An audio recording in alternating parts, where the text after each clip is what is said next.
quarters, all hands man your battle stations. Broadcasting live on WNN 1470 AM, 95.3 FM, iHeartRadio, and the World Wide Web. This is Make America Think Again with your Google Blacklisted host, Tom Trento. Danger, Will Robinson. Danger. No, Will Robinson. Danger. No danger here. There's no danger here today. We're all friendly, but what a show we have for you, ladies and gentlemen, on Wednesday. Wednesday? Yeah, it's Wednesday all day, September 30th. What Tuesday. What is going on in my studio here? I got two beautiful women here now. What is happening? Mark, what are you doing? I'm increasing the beauty level of the studio by 50%. You're increasing the beauty level? Okay. It's working. Flattery will get you everywhere. Class at the joint, Tom. You're giving a feminine touch to our man cave here. We have a man cave with cigar signs and cars and football helmets and racing things, and we got all these ladies here. We have Susie Gold to the screen right over there, my far left. What's up, Susie Gold? Good morning. Happy to be here. Looking forward to a great conversation this morning. We know our listeners are going to have a great time and learn a lot. We're going to deconstruct the debate or whatever that thing was, and we have, straight from Virginia. No longer a Virginian, now Floridian, Dr. Jane Ruby. Give her a hand for moving to Florida. Yeah. Good morning, everyone. So excited to be here. Janie, you've been to Israel with us. We know you for many years. You were living in the great state of Virginia. What happened? Virginia Stan, we call it. Virginia stand. Yeah. Things went south. It's very dangerous to live in Democrat-run states, as you know. And you came to paradise. I came to paradise. Welcome. Came to help my friend Laura Loomer become a congresswoman. Yeah, Laura, we're expecting her. As soon as she's here, let us know. And we're going to go right.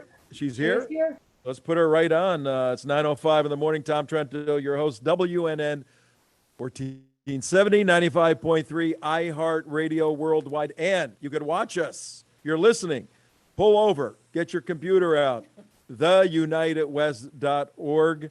Let's start with Laura Loomer, 21st District, Congressional District in Florida, running to be the Congresswoman to beat Lazy Lois. Laura, we're going to take a look at the debate last night. We got a couple of minutes with you. What do you think? You had a big debate watch party. What do you think? Yes, we had a really great, successful debate watch party at our Wellington campaign office, standing room only, tons of people, tons of support for my campaign. And, you know, I thought that Chris Wallace did an awful job moderating this debate. I mean, I don't really think that he served the purpose of being a moderator at all. There were constant interruptions. And for anybody who was objectively watching this debate last night, it was pretty obvious that President Trump had to debate two people on that stage, not just one. He showed up to the debate having to debate Joe Biden, but the entire evening, Chris Wallace was running interference, for Joe Biden, constantly, saying very inappropriate, disrespectful comments to President Trump. And I don't think that was lost on any of the viewers. And mind you, this was supposed to be the Fox News debate, okay? And it was, it became increasingly more hostile to President Trump and the Republican base throughout the night. And I don't think that that's lost on Fox's audience, because as of this morning, I saw a lot of comments online about how people want to boycott Fox News, and, they're calling for Chris Wallace to be fired. Well, yeah, I mean, he had said he was going to be invisible. He said that. Wasn't invisible. But, I mean, those guys didn't make it easy for him to be invisible. Jane, while we have Laura, I know you're down here helping her. What do you think? What happened last night? Give us your quick overview. I think Laura's absolutely right. Chris Wallace interrupted the president, reprimanded him for speaking over Joe Biden's lies, but allowed Joe Biden to have unfettered his 2 minutes every single time. I think Laura's going to make a huge difference in Congress. We need new blood. We need fresh, strong conservatives. And so that's one of the reasons I'm supporting her in every possible way I can. And I think people are really responding to her down here. I'm really seeing great things.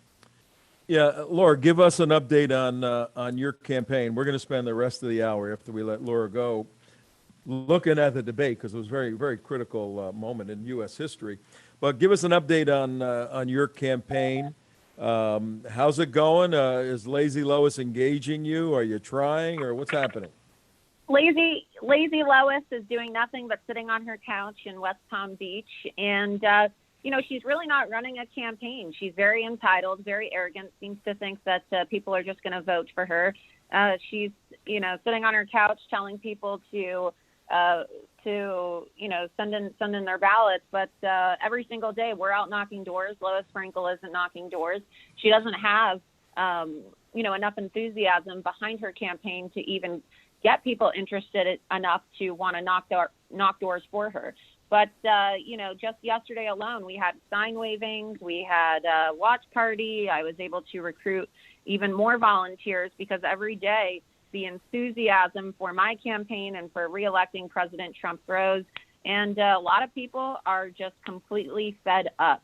And we're getting a lot of Democrats, too, a lot of Democrats who are finally seeing the light. And people from all political affiliations and, high propensity, low propensity voters are getting involved. And so I'm very satisfied with what I'm seeing here on the ground. And I'm confident that we're going to unseat Lazy Lois and permanently retire her so she can sit on her couch for the rest of her life come November 3rd. She can stay. She can stay, Lazy. Mark's got a question for you, then we'll let you go. We know you got a busy schedule today. Mark, what's up? I was shocked to learn last night in the debate that Antifa is just kind of an idea. It's not really a group. What's your comment? Yeah, well, so that was the thing. Chris Wallace gave Joe Biden numerous opportunities to condemn Antifa. He didn't. He gave him numerous opportunities to call on the Democrat, mayors and governors in Portland and, these other places where you have extreme Antifa violence to condemn them and call on them to, be more forceful against the riots. He refused to do it. And then he pivoted and said, Antifa is only an idea. It's not a terrorist organization. And mind you, Lois Frankel has endorsed Joe Biden and Kamala Harris, which means that, Joe Biden's views are Lois Frankel's views in this sense. And don't forget that Lois Frankel was taking to Twitter to thank violent rioters after they destroyed property on Clematis Street and set a Best Buy on fire. They shut down traffic and they were, spewing violent threats against the police here. And she lied and said that they were peaceful. And she's tweeted in support of Black Lives Matter many times, most recently just 3 days ago. So Lois Frankel is in complete support of Antifa and Black Lives Matter domestic terrorists. And you saw last night, Joe Biden said, I am the Democrat Party. And so if he's the Democrat Party and he refuses to condemn Antifa and Black Lives Matter violence, then any politician who subscribes or endorses the Democrat Party also has a responsibility to either embrace or condemn those ideas. And so if he really is the Democrat Party, that means that those values are Lois Frankel's values. So the people of District 21 need to make a decision this November. Do you want law and order, or do you want a representative who also wants to be the face of Antifa, who also wants to be the face of Black Lives Matter, which is what, I interpreted Joe Biden's statements as last night. If he's the Democrat Party, he's Antifa. Yeah, we're going to get into all of that with Susie and Jane here and Mary and Mark. Hey, Laura, thank you very much for taking a few minutes from your busy schedule to meet with us today on this unique day. Keep up your great work, and we'll catch up with you next week sometime. All right, thanks. Have a good day. All right, bye-bye. All right, 9:12 in the morning. It's 9 o'clock, 9:12. I love a morning show. We used to do one. We used to have a drive time in the afternoon, 4 to 6, something like that. 3 to 6, 3 hours. This is so nice because I'm a morning person, number one. But number two, you can lead, you can frame what's going to take place if you've looked at all the news overnight. We got a interesting guest coming up in a little bit, but let's get started on deconstructing the debate. All right. Susie, we'll start with you. Okay. When you were watching it, did you have like some anticipation as it was coming on? Oh, you were at a party, right? Yeah, I was actually at the Jexit event. There were about 100 people that attended. And I think we're going to have Michelle on a little later. Yeah, to Michelle do is joining on shortly. when you're watching President Trump and he starts interrupting and going after him and all of that, what were you thinking? I was looking beyond the emotion of what was going on stage and focused in on the issues. And when you look at it like holistically, overall, it looks like a shooting match. But however, what I did is I dissected the 6 topics that were addressed. And then I looked to see who won each of those topics. Oh, you're like, what is this, a class project? I mean, you're doing a term paper? An analysis. I've I took that dissected the debate. seriously. Throwing tomatoes at the guy and jumping on him. Not you only dissect. that, You must have been a good student. I was a good student. Okay. But what I also had a group of 30-year-olds because I wanted to hear what millennials' view was. Oh, in the party last night. Separately. No, they were elsewhere. Oh, okay. And then I said, I want your opinion when this is over because I wanted their perspective. So I've been getting text all morning about what they thought. So I was kind of like, I looked at it that there's a lot of emotion going on. And I think they both had a point that they wanted to make. And whether they needed to speak over each other or not, they wanted to make their point. And so that's what I did is I saw overall it looked like just mudslinging, but really when you look down deeper at what was said, I think that the points were well made on Trump's side. All right, that's interesting. Dr. Jane Ruby, you have your own radio show and you do a lot of speaking and communication. Remove yourself as a advocate of President Trump and a non-advocate of Joe Biden, just as an analyst. If you had to analyze the style of the two, give us your quick analysis of the style of the two debaters. First of all, Joe Biden doesn't have a platform. Joe Biden's platform, and he is the Democrat Party. Joe Biden's platform, the Democrat platform is I hate Trump. And that's all really we heard last night, to be honest with you. So I found the president to be presidential, to be reserved. I think he might have come in initially to be a little bit gentle with Joe because Joe potentially could be a sympathetic character. And I hope the next time he annihilates him, Tom. I'm not going to sugarcoat it. I'm from D.C. We don't play games up there. And I hope the president comes in and totally flattens him. And you could tell that Joe Biden was jacked up on drugs. I've been a neuroscientist for the last 20 years. He just was manic. He didn't know how to control himself. He constantly laughed. The ad hominem attacks tell you that he has nothing on President Trump. I'm not going to sugarcoat it. I thought the president was fabulous last night, but I also think next time he needs to have those kill shots ready to go.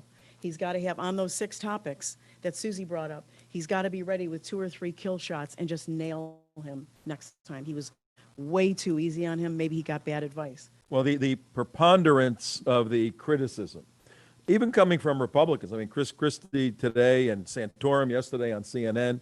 These are hardcore Republican Trump people. Both rhinos.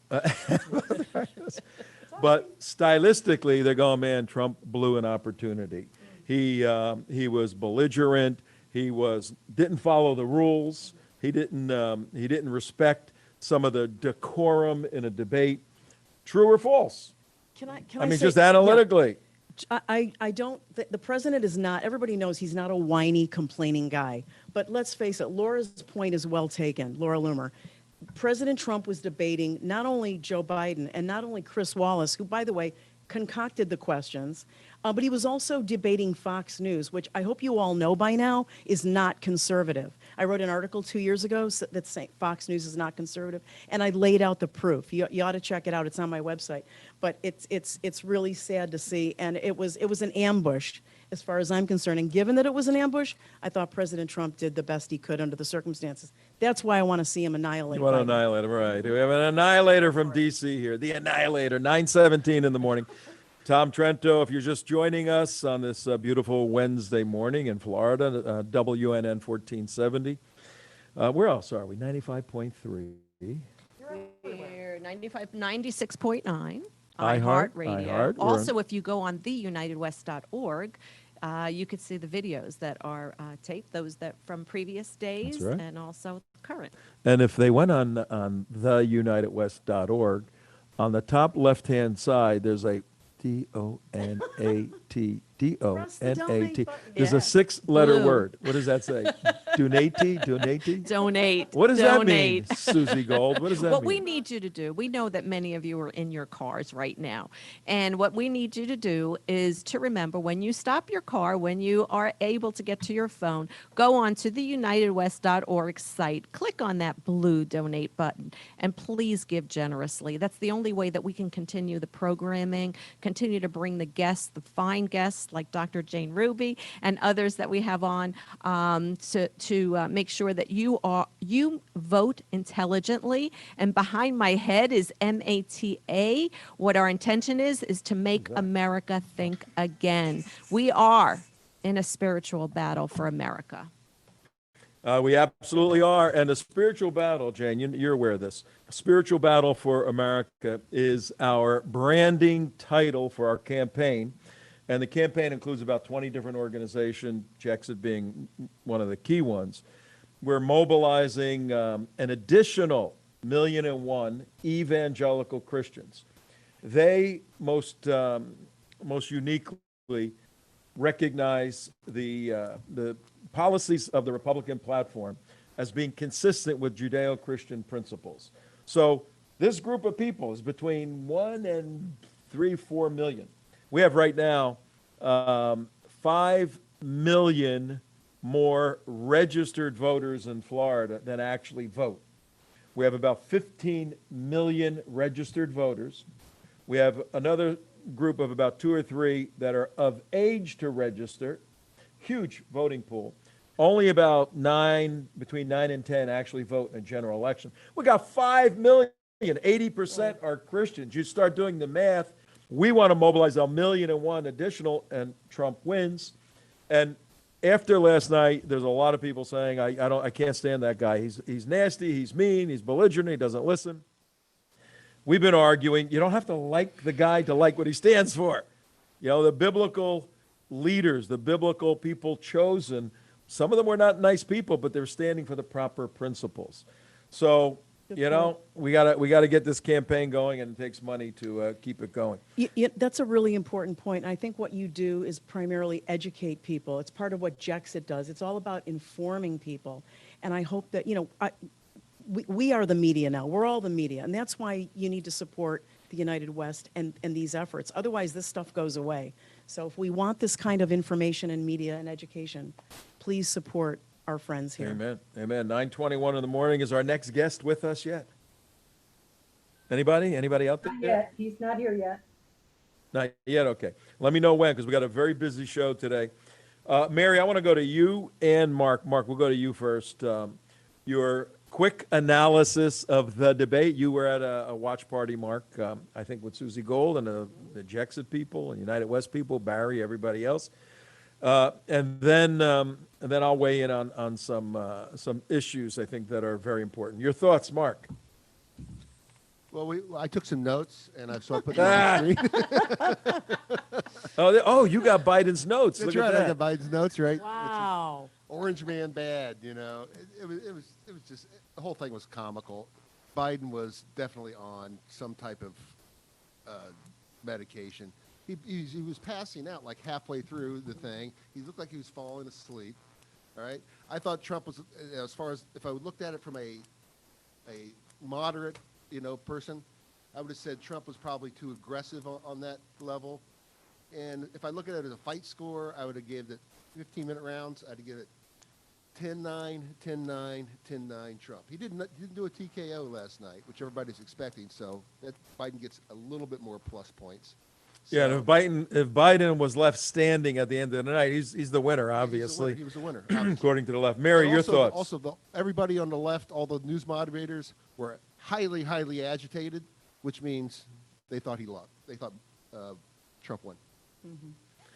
All right, Mary, did you watch it, Mary, or did you just say, I don't want any of this craziness? Oh, no, I watched it. And the only criticism I would give to Trump is that I wish he would have given Biden enough time for him to falter and gaffe and just blank out, because Trump never gave him that amount of time, and I was sure he was going to do it. And there were a few times when it was real iffy. but Trump didn't give him the chance to even gaff out. Yeah, Oh, and the that's for enchiladas sure. stuff. That's Mary up north handling all our Zoom stuff at 9:24 in the morning. Tom Trento, your host. Dr. Jane Ruby in the center right here. You wave hello. If you want to see her, theunitedwest.org.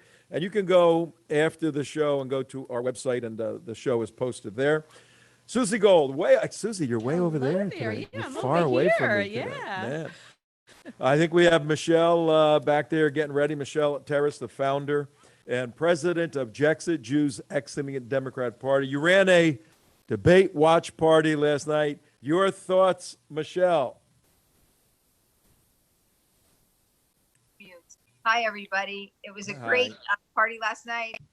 Hi, Susie. Hi, Jane. Good morning. It was great to see you last night. Morning, Michelle. I got a call today already from NBC6. They want a Jewish Republican voice to discuss the, quote, Proud Boys. So that's going to be a big issue that the left is going to jump all over. All I have to say about that is they haven't done anything to warrant being a white supremacist group when their leader is Afro-Cuban. And there are girls in that group. So that's one of my statements that I have to make. It was an expected replay of the 2016 debates. I feel that there were a lot of gotcha questions and that they ignored the 3 Nobel Peace Prize nominations. That is a big deal for me. All right. Yeah, I mean, a lot of stuff was missed in the chaos, a lot of chaos. NBC, you said NBC had called you for a comment because you're leading a Jewish organization? Well, yeah, they call us a lot, especially when Haley Soifer makes statements. They want to get the total opposite perspective. Yeah. You're getting set up by NBC because there is a history of Gavin McGinnis, who started Proud Boys. Interesting character, one of the founders of Vice Media from Canada.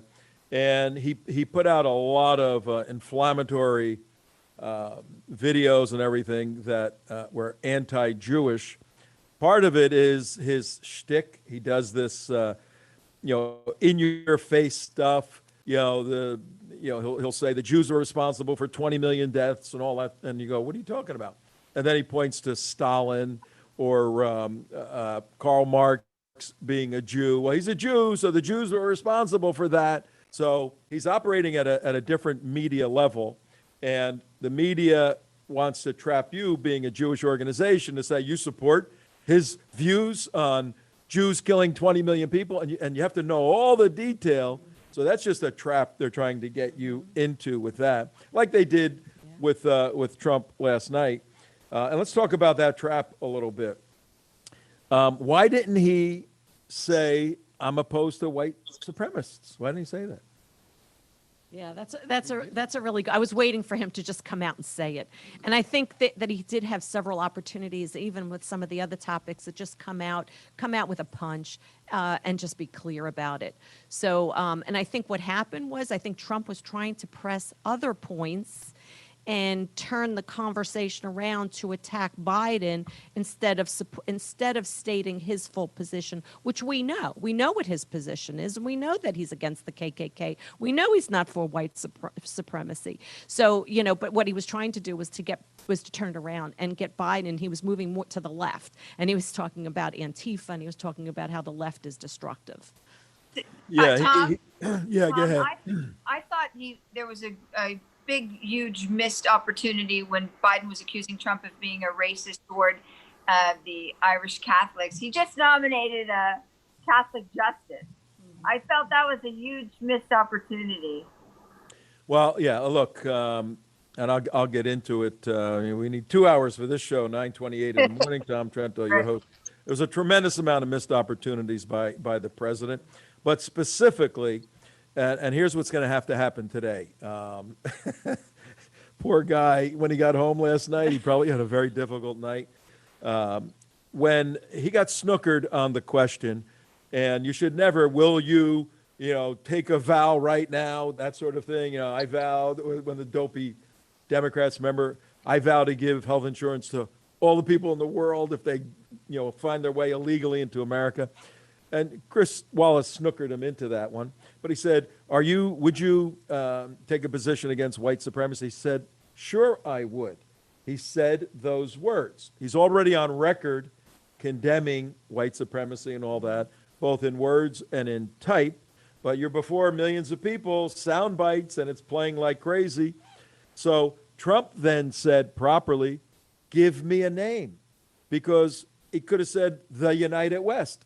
There are people out there that think we're white supremacists, right? I mean, what is a I would have said, Chris, what's your definition of white supremacy? Name an organization so I can answer your question effectively. And he didn't do that, Trump. He's not a very good debater. He's not a skilled debater. So they throw out Proud Boys, and CNN got it wrong and called it White Boys. I don't know if they got that wrong on purpose this morning, but he said Proud Boys. Now, Proud Boys, I mean, it's hard pressed to call them, depending on what you define as white supremacy, as you were saying, a white supremacist organization. So now he's trapped. Trump's trapped when he said Proud Boys, because they do support Trump. Some of their views are crazy views. The SPLC views them as a general hate. That's their category, general hate. They don't view them as a white supremacy organization. So Trump was trapped now, and he bought into it. He shouldn't have said stand up and stand by. He should have said, if I have to condemn them, I need more information. Don't ask me stupid questions, something like that. Jane, go ahead. Tom, I wanted to add to that, because did you notice what Chris Wallace did with the President Trump tagging him on, you just, the critical race theory, you just stopped. He equated critical race theory with sensitivity training. With Christian teaching, things. They're two different things. Critical race theory is teaching whites to be guilty about being white. Sensitivity training is being, just sensitive to diversity around you. And I thought Chris Wallace he's a very dangerous guy. Yeah, that was because bad. people equate him with being friendly through Fox News. He's a flaming left-wing liberal like his father, Mike. Progressive Jew. He's a totally progressive. He's the kind of guy that put Michelle in business. Yeah, there you go. Yes. Right, Michelle? He's a progressive Jew. That's Michelle Terrace with Jexit. Michelle, how can people get in touch with you? They can reach us.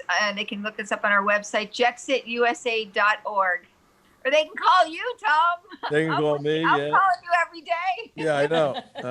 Fantastic I know. organization. Tom, what do I do about this? What about this? What about that? That's okay. We're at one team, one fight. That's what we're doing. 33 days left. And she has a donate button. That's right. You have a donate button, too. Go donate to Jexit. Donate larger to us. Equal. How about equal? We have a Equal. blue button. Yeah. All right, it's 9:31. We have a very interesting piece of video. Michelle, I want you to listen to this. And it was missed in the hullabaloo, the craziness that occurred last night.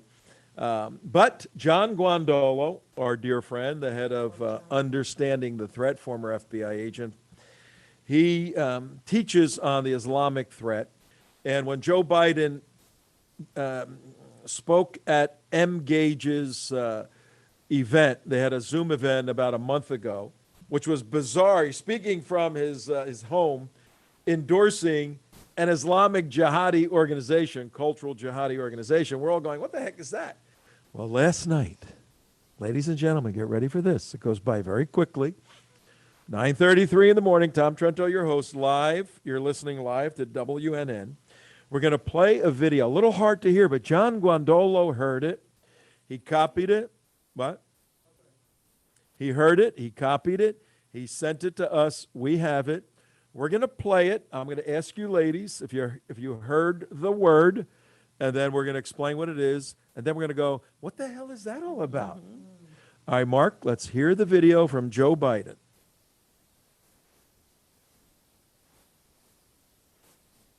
And you'll get to see it. But let me just tell you. Did you catch it? That was it. That was the video. I'll play it one more time. We'll play it again. One more time. Listen They're for the arguing word. back and forth. Joe Biden says when, and then he says a three-letter word. And you'll get to see it. But let me just tell you, He says when, and then he says inshallah. Anybody know what that means?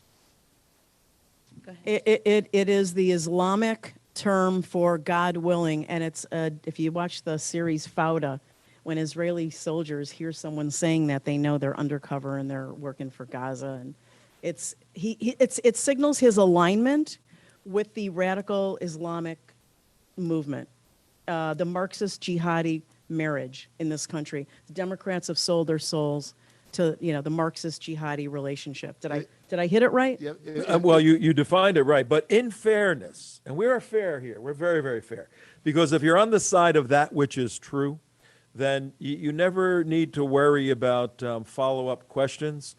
And yellow journalism is you throw something at somebody, you trap them, and you grab that little sound bite and you run with it, and you don't even do a follow-up. You don't get an explanation. And that's what they did last night with the white supremacy thing.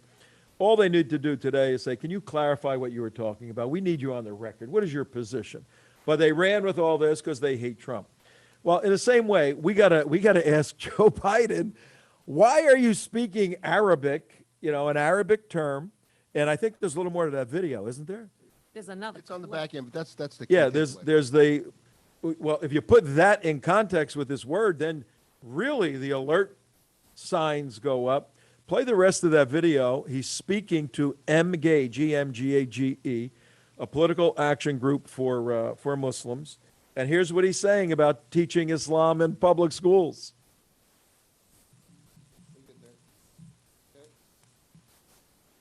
Thank MGAGE and the PAC for endorsing my campaign. I wish we taught more in our schools about the Islamic faith. when. But let me just tell you, So Joe Biden says inshallah last night. That needs to be followed up. Why did you use an Arabic term in the context of why do you want more Islamic theology taught in public schools? These are very serious questions. And we know that he has hired Bernie Sanders' advisor for Muslim affairs as his advisor for Muslim affairs, an individual who's a cultural Muslim jihadi. So we know that. So the context is there. We got to give him the benefit of the doubt. I mean, in his scrambled brain, he thought he could have been saying, hey, what time is it? It could have been that, but the word came out, inshallah. So that needs to be followed up, and the question to the president needs to be followed up on white supremacy. And I'm sure they're going to come out with a statement somewhere today. Oh, man. John is contacting us, the guy that put this up, but we can't fit him in right now. All right, ladies, what do you think? I got a lot to do. I was just going to wrap up by saying, inshallah is a strange phrase for a Roman Catholic. Just thought I'd throw that in there. Yeah, I mean, very strange. Very strange for a Roman Catholic. And so is advocating abortion on demand for a Roman Catholic. It also was said so rapidly that I know I didn't pick up on it. Did you pick up on it while they were debating? I didn't. And it wasn't until actually we saw John Guandolo's video on understanding the threat on his website. And then it's like really clear. And then, of course, as Mark is playing it, it's like you can't miss it. But so the question is, it almost was like a knee-jerk reaction, like something almost too familiar to him to even use that word. So that to me is even more disturbing that it was like us saying, oh my God, and it just was a knee-jerk reaction, and that is very concerning to me. I see what you're saying. You're almost like someone sneezed and you said, God bless you. Yeah. But he said when, inshallah, so it actually made sense when, God willing. So what he's saying to Trump is, when are you going to do that, Trump? God willing, you're going to do it now. That's if this guy is speaking Arabic, what the heck is going on? But he needs the benefit of the doubt. We're fair. All right, let me give you some thoughts to consider on the debate. I think you guys know my background to some degree, but I did a lot of debating, a lot of very formal debating at very high levels. And it's not easy. It's not easy because you have all this preparation, all this stuff. Sometimes you're allowed notes, sometimes you're not allowed notes. But there's always rules, there's always protocols, and you agree before time, all of this. One of the basic rules is you have to agree for your time and to not interrupt the other person. You have to agree to do that. If the other person starts interrupting you, sometimes they let you go. But you have to recognize the moderator has to control the debate. Both of these guys failed, and Trump failed miserably. He failed miserably on following the protocols. And one of the ways to which you need to judge and evaluate a debate is to recognize that the process of a debate, the vigorous interchange of opposing ideas, is both an art and a science. If you understand that there's an art to debating, the rhetorical skills, the homiletics, the psychology of raising your voice and lowering your voice, the way you look into the camera, all these dynamics are the art part of communicating in a very difficult situation to a given audience. The science part is the content. You've got to master the content, and then you've got to figure out how to communicate the content in little sound bites, unless you're in a university debate where it goes on for hours and hours and hours. Both of these guys failed miserably. If I were an advisor to the president and he walked in last night and said, "How'd I do?" I would say, "Man, you blew it. You blew a phenomenal opportunity to move an audience." Now, who was his audience? Joe Biden wins on identifying his audience. He knew who his audience was. He looked directly into the camera. He spoke to them. He had sound bites ready for appealing to how many people, how many empty chairs are there. I remember these things. How many empty chairs because of his killing 200,000 people. These things resonate when you look into the camera like he did. He was very skilled that way. President didn't know who he was speaking to. He sometimes is a very insecure guy that has gotten his way through bullying and just aggressively winning an argument. When I first started debating, I had that style, okay? And we'd go into a university, and we would have teams, two of us, two of them, whatever. Every single time, 9:40 in the morning, you're listening to Tom Trento, 9:41 actually.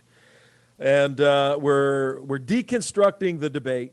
Dr. Jane Ruby right here, a former D.C. Virginian, now a Floridian. Susie Gold is with us. It's great having both of you guys here. Thank you, Tom. And I'm sharing a little bit on my very expansive and professional background in debating. One of the practices we had very early on, our team. Now, if the team were just two of us on the stage and three support people, whatever, immediately we would debrief like we do after the show here very, very quickly. And I would say, I want to hear what we did wrong. You know, I know what we do right. What did we do wrong? Let's critique ourselves. Let's brutally critique ourselves so we improve, we improve, we improve. And one of the areas was that we were winning the debate and losing the audience. And we learned that there is this reverse psychological dynamic that occurs when you so overwhelm your opponent, either artistically, where you have the skill to use humor. I tweeted out or was talking to somebody last night, texting. The president is a master at his rallies using humor and his persona. He didn't smile one time, not one smile. His eyes were darting all over the place. He kept looking. He was angry at Chris Wallace. He looked at Joe Biden. All of that information, he lost the art of the deal. You talk about the art of the debate, the art of the deal. He lost the art of the debate. I should write a book, The Art of the Debate. He lost that at that point. Joe Biden didn't. He won the art of the debate last night. On content, president had better content, all that. But you know what? Most of the people are moved on the stylistic, the artistic side. And I would have said, you blew it, man. You blew it. You got two more chances. You lost voters today. He lost voters today, in my opinion, because these middle people They don't make decisions on the substance. Otherwise, they wouldn't be independent independent voters. How could you be an independent voter when the two sides are so dramatically different? Independent voters aren't driven by policy. Otherwise, they'd be a Republican or a Democrat. They're driven stylistically. He lost those people last night. Your thoughts? Then I got more. I know you do. I want to take issue with something. I thought what you said was fascinating. What do you mean you want to take issue with me? Why do you want to take? Wait, why is aren't he we taking debating? issue with me? What do you think you're doing? Hey, I'm gonna take your 2 minutes. Your son. I want to hear about your son. He wants to take issue with me too. Guys, in That's my what humble happened. opinion, Down on. That's what happened last night. in my humble opinion, the rules went out the window last night, and I feel President Trump recognized that when Chris Wallace, the moderator, started to debate one of the two opponents. That was outrageous. He destroyed the rules. He annihilated the rules. He changed everything. And Trump realized, he's a counterpuncher. He's not a debater, right? Not a debater. And he was attacked from two sides. Again, I'm not saying he's whiny, but the rules went out the window when the moderator himself dispelled with the rules. But that's a tremendous opportunity for a seasoned, We have John Guandolo on. Okay, good. That's a tremendous opportunity for a seasoned debater to say, look, you're throwing the rules out. I'm going to follow. It was a seasoned counterpuncher. But I guarantee you he lost a lot of people. Now, inshallah, John's with us. Inshallah, 2 more debates.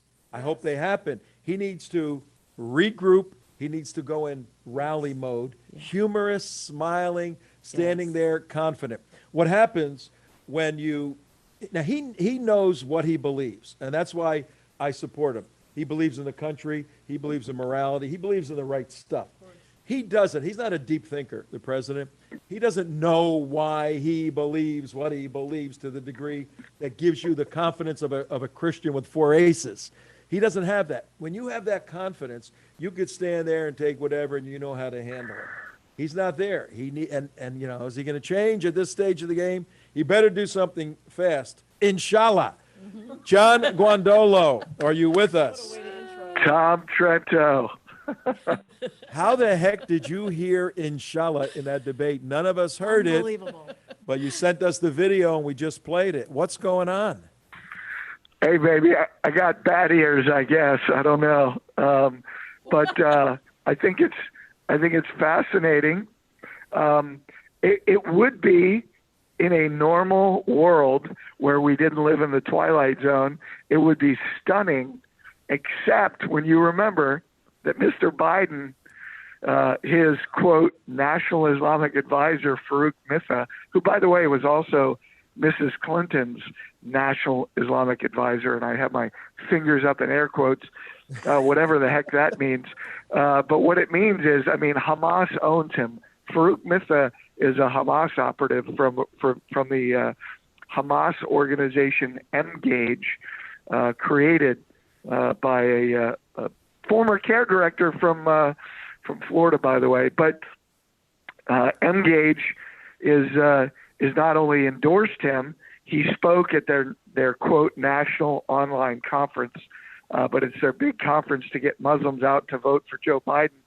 And he spoke, and if you all remember, 14 seconds into his speech, he said we need to be teaching more Islam in U.S. schools, that Engage. So, of course, he would utter inshallah in the middle of a presidential debate. Absolutely. You cannot make this crap up. It's un-freaking real. I want to go. We have Jane Ruby with us right now and Susie Gold here. You can't see us because you're not on video, but Good morning, John. Good morning, old Good friend. morning. But everything was flying, CNN called it a poop show, using the S word, which we can't use on the radio. Everything was flying all over the place. When you heard, was that inshallah? What did you do? You reversed it and listened carefully, and then you go, I got to record. What was the process you went through to confirm he said that? I thought, obviously that was just a something he said that it couldn't have been it, but I went back and I because I was also watching on TV. So when it was immediately, I would say within very short amount of time, the YouTube video was on there, and I knew they were generally where it was. So I went back and I looked at the YouTube video, and it's where he's talking about Mr. Trump's taxes, and sure as heck, he's like, you're gonna see my tax records, and Joe Biden's like, when? Inshallah. I said that he did not just say that, but he actually did. And so I'm trying to find on social media if anybody else is talking about it. And I found this morning the only guy I found that mentioned it is a Muslim, a quote Democrat strategist, whose last name is Shahid. And which, for those of you not aware, I know Tom and your crew knows, but for other people listening, a Shahid is someone who dies in jihad. So this guy's name is Shahid, and he posted something about it and said, just mentioned it. So besides him, I have not been able to find anybody else. So I'm trying to, I pushed it out, and I answered several people like Laura Ingraham and Lou Dobbs, who made comments about the debate. Like, hey, am I the only one that sees that he's mumbling inshallah in the middle of the debate? I think it's a big deal. I don't know if anybody else does, but I do, and I thought it was worth mentioning. I'm going to play it one more time. Yeah, we're going to play it. Yashar Ali also said. And you'll get to see it. But let me just tell you. Clear as day. Unbelievable. It's clear as day, isn't it? It is clear as day. Actually, The Hill just published it. Oh, they did? The Hill published it? Okay. They're starting the Hill to pick is it up, publishing John. Somebody needs to follow this up and say, Mr. Biden, when you said inshallah, what were you referring to? I mean, I'd like somebody to ask him, have you converted to Islam? Yeah, yeah. Or are you at least taking Arabic lessons? Something's going on. And Jane brought up something very, very, and Susie, he said it was just like I sneeze and is like, God bless you. It was such a knee-jerk thing. It was natural and normal. It wasn't like he had to think about it. It was just like an immediate reaction. Just the Is part that of what his you got out of that vocabulary. too, John? So why are we making a big point out of this?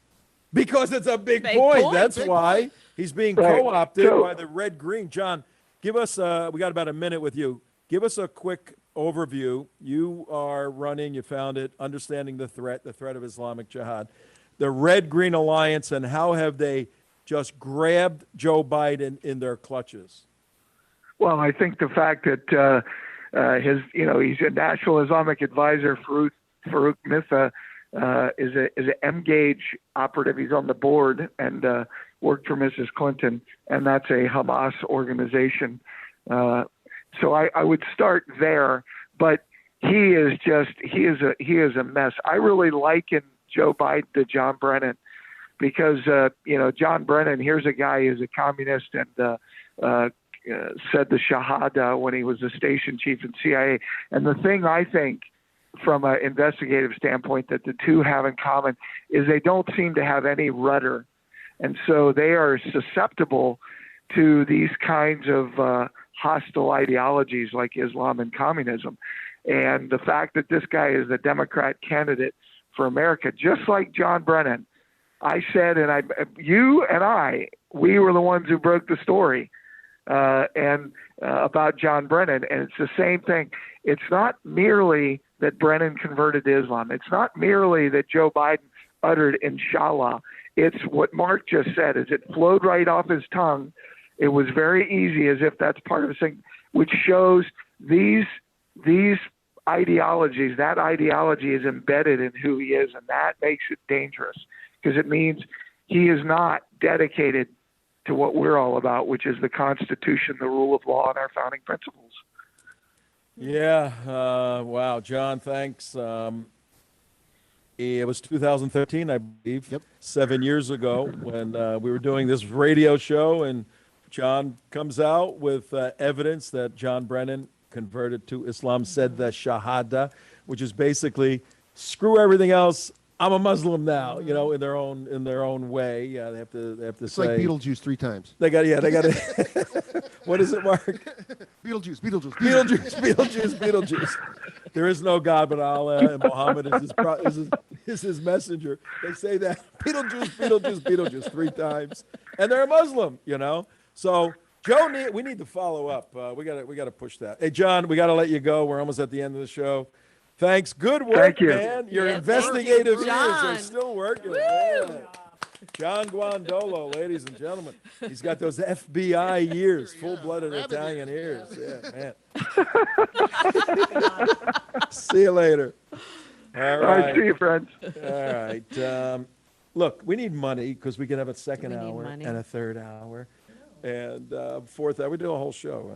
Just imagine if everybody who's listening just pulled over in their cars now and log in via your phone. Donated $1, we'd be fine.